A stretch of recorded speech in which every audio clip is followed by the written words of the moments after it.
টাকা রুজি করেন, পরিবারের কাছে দেন, তাতে সমস্যা নাই।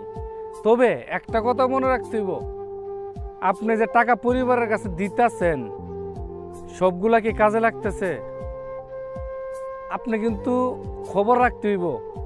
বাইরে 15-20 বছর টাকা ইনকাম করে পরিবারের কাছে দিছে, বাড়িতে গিয়া দেখে কিচ্ছু নাই, কিচ্ছু নাই।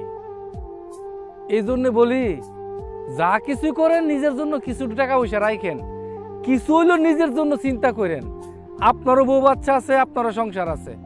আর মা বাপের কথা বলেন, মা বাপের জীবনও সংসারের বড় ছেলের প্রতি মায়া থাকে না। সংসারের বড় ছেলে মানে কি জানেন? বড় বাস। বড় ছেলের টাকা দিয়া ছোট ছেলে মেয়ের সব কিছু করে দেয়, কিন্তু বড় ছেলের টাকার প্রতি তাদের মায়া নাই। বড় ছেলে যে আছে তাদের মনই থাকে না।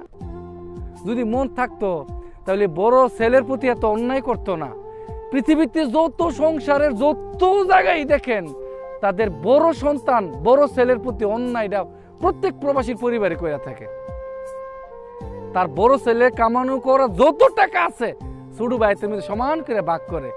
বাড়িতে যে ছোট দুইটা ভাই আছে, বাতেমার মতো যে ঘোরাঘুরি করে, তাদেরও বিদেশ পাঠাতে গেলে বাবা রে, তো ছোট ভাইটারে বিদেশ পাঠা নষ্ট হইতেছে গা, বন্ডারে বিয়া দেলা, সমাজ ভালো না।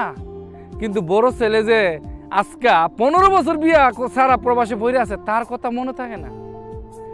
বড় ছেলের বয়স যে 35 বছর হয়েছে, তারও যে বিয়া করতে হবে এটাও মনে থাকে না মা বাপের।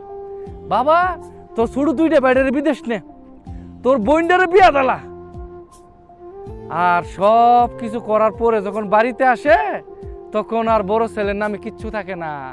বিয়া করাতে গেলে বাবা তুই টাকা নিয়ে আসিস না, তুই যে বিয়া করবি।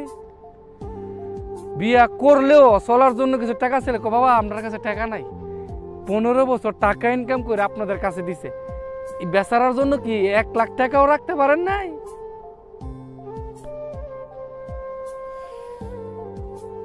বড় ছেলের সাথে অন্যায় সব জায়গায় হয়, সব জায়গায় হয়, সব জায়গায় হয়, সব জায়গায় হয়।